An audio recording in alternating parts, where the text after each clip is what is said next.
우리가 철학을 공부해야 하는 이유, 존경하는 국민 여러분 반갑습니다. 절 PD 종합편성입니다. 철학은 삶을 비추는 거울이며 동시에 혼돈 속에서 방향을 제시하는 나침반이다. 오늘은 우리가 왜 철학을 공부해야 하는지 이야기해 보려고 합니다. 철학, 어떤 분에게는 지나치게 추상적이고 어떤 분에게는 실생활과 거리가 먼 학문처럼 느껴질 수도 있겠습니다. 하지만 저는 오늘 이 시간을 통해 감히 말씀드리고 싶습니다. 철학은 삶의 실전 무기다.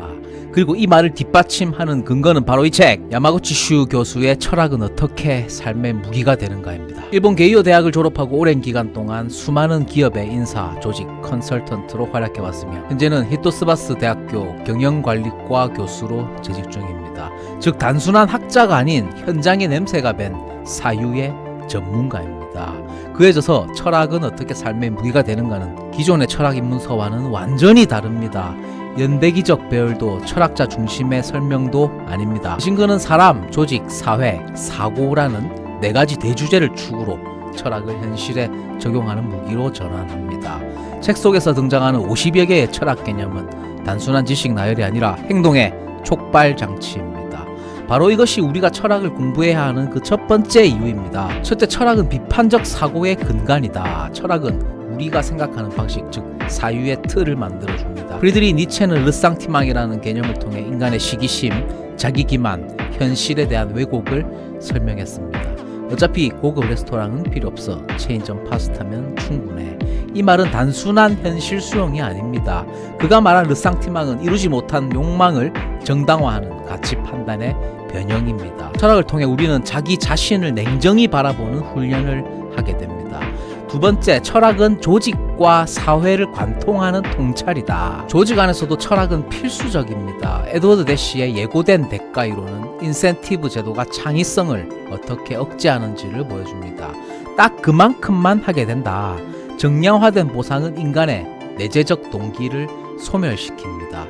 이는 많은 기업들이 간과하는 사실입니다. 경영전략에 철학이 개입하지 않으면 결국 사람을 숫자로 환원하는 오류를 범하게 됩니다. 아리스토텔레스는 설득의 3요소인 로고스, 에토스, 파토스를 통해 논리만으로는 조직을 움직일 수 없다는 것을 일찌감치 간파했습니다.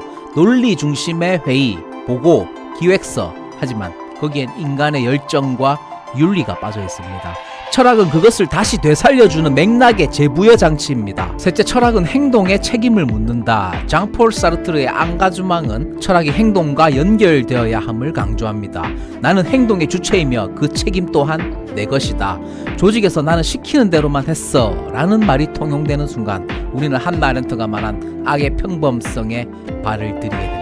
악은 괴물이 아니라 평범한 인간의 무비판적 수능에서 시작됩니다. 이는 스탠리 밀그램의 권위의 복종 실험에서도 다시 확인됩니다.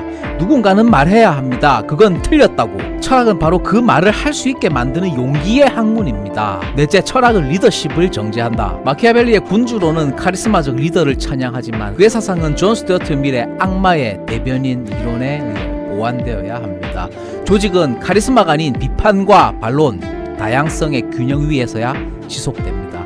막스 베버는 정당성, 카리스마, 합법성이라는 지배의 세 축을 제시했습니다. 철학은 그 리더가 그 축의 균형을 잡는 감각을 키워줍니다. 다섯 번째, 철학은 타자에 대한 이해를 넓힌다. 에마뉴엘 레비나스는 바보의 벽이라는 표현으로 우리가 진리를 보지 못하는 이유가 자기중심적 무지에 있음을 지적합니다. 타자와의 소통, 이해, 그리고 변화를 가능케 하는 것이 바로 철학입니다. 헤르디앙 소시르의 시니피앙과 시니피의 개념은 우리가 사용하는 언어가 세상을 바라보는 창이라는 점을 상기시켜줍니다. 즉, 모든 사람은 자기만의 언어 체계로 세상을 해석한다는 것. 조직에서 타인을 이해하려면 그 언어 체계와 문화적 컨텍스트를 읽는 훈련이 필요합니다. 여섯 번째, 철학은 인간 조건의 통찰이다. 로버트 킹 머튼의 마태 효과, 즉 부익부 빈익빈의 사회적 누적 메커니즘은 출발점의 차이가 결과를 압도하는 현실을 통찰하게 합니다. 또한 나심 탈레브가 말한 반취약성, 즉 안티프레이즐은 혼란과 위기 속에서 더욱 강해지는 존재의 역설적 탄생을 설명합니다. 겉보기의 강함이 아니라 진정한 회복 탄력성이야말로 오늘날 우리가 갖추어야 할 역량입니다. 철학은 그런 내면의 강함을 단련하는 도구입니다. 일곱 번째, 철학은 세계를 해석하는 프레임이다. 토마스 홉슨의 리바이던, 질 드레즈의 스키조프레니아, 멜빈 러너의 공정한 세상 가설. 이 모든 개념들은 단순한 학술 이론이 아니라 우리가 살아가는 세상을 해석하는 프레임입니다.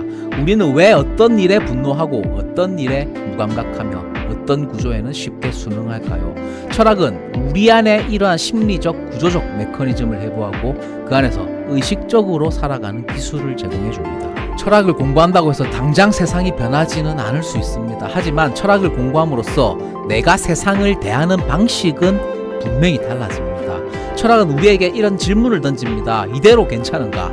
그리고 그 질문에 답하게 만드는 힘을 줍니다. 오늘 당신은 어떤 질문과 함께 하루를 시작하셨나요? 그리고 그 질문에 어떻게 답하실 예정인가요? 지금까지 철PD 종합편성이었습니다. 오늘 영상이 마음에 드셨다면 좋아요와 구독 그리고 알람 설정까지 부탁드립니다. 철학이 더 이상 지루한 학문이 아닌 당신의 삶을 지탱하는 실전 무기가 되길 바랍니다.